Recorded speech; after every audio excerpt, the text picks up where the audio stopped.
This $5 cup of coffee is a lie. Not the coffee itself. That part's great. But the price? That's an illusion. Because buried inside that cup is a global economic system that somehow turns one of the world's most valuable crops into poverty for the people who grow it. So the real question is, who's actually paying for your morning caffeine fix?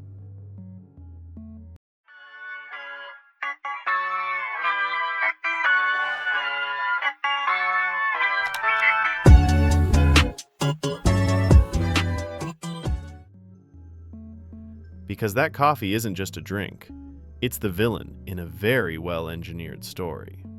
A story where the person who starts everything, the coffee farmer, often earns less than a tenth of the final price, sometimes a lot less. So let's follow the money.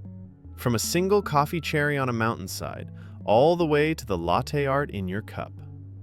Coffee doesn't start in a factory. It starts on steep, misty mountainsides in places like Colombia, Ethiopia, or Vietnam.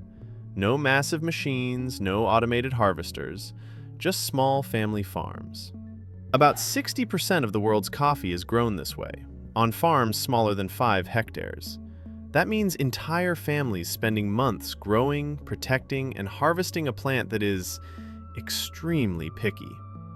Coffee flowers turns into green cherries, slowly ripens into deep red ones. And here's the fun part, they don't ripen at the same time. So farmers have to pick them by hand, one by one.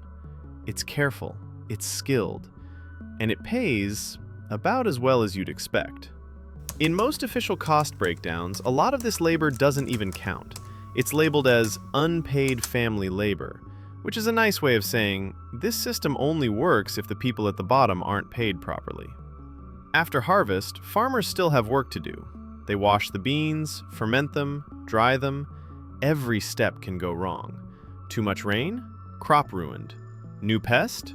Income gone. And after all that, from your $5 latte, the farmer might see 7 cents.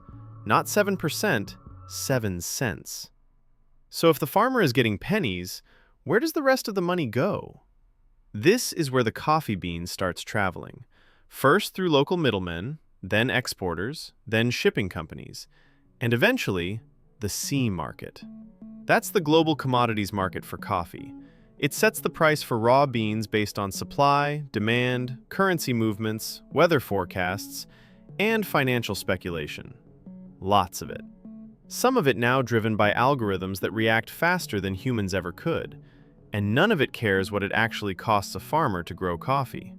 The market doesn't care about feelings, or rainfall.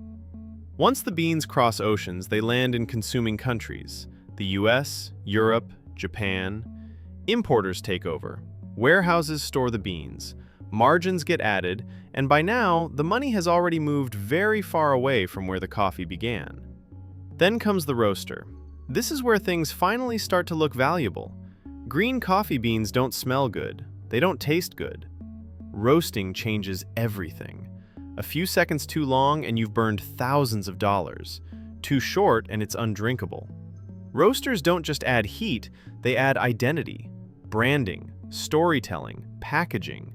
This is where coffee stops being a crop and starts being a product. Some roasters do something better. They buy directly from farmers and pay far above market prices. That's great, but it's still a small slice of the industry. Most coffee is still trapped in the commodity system. Finally, the cafe, the last stop, and the most expensive one. Here's the breakdown of a $5 latte. The coffee itself, maybe 30 to 40 cents. Milk, another 40. Cup and lid, a few more cents. So where does the rest go? Rent, labor, utilities, insurance. Independent cafes often survive on margins as low as 3 to 8%. Which suddenly explains the barista's expression when you order oat milk, extra hot, half sweet. Big chains, though? Different story. They buy everything cheaper, negotiate better deals, and turn menu engineering into an art form. That extra syrup pump? Almost pure profit. So let's zoom out. Picture your $5 latte as a pie chart. The farmer's slice?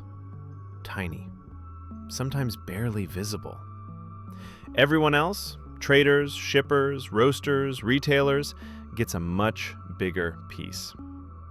This system is incredibly efficient. It's just efficient at moving value away from the origin.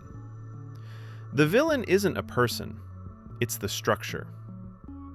Now, this sounds bleak, but it doesn't have to end there, because the final decision is yours. Fair trade helped. Direct trade helps more. Asking questions helps most. Where are the beans from?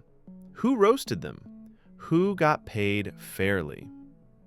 You might pay $1 more, but now you know where that dollar goes.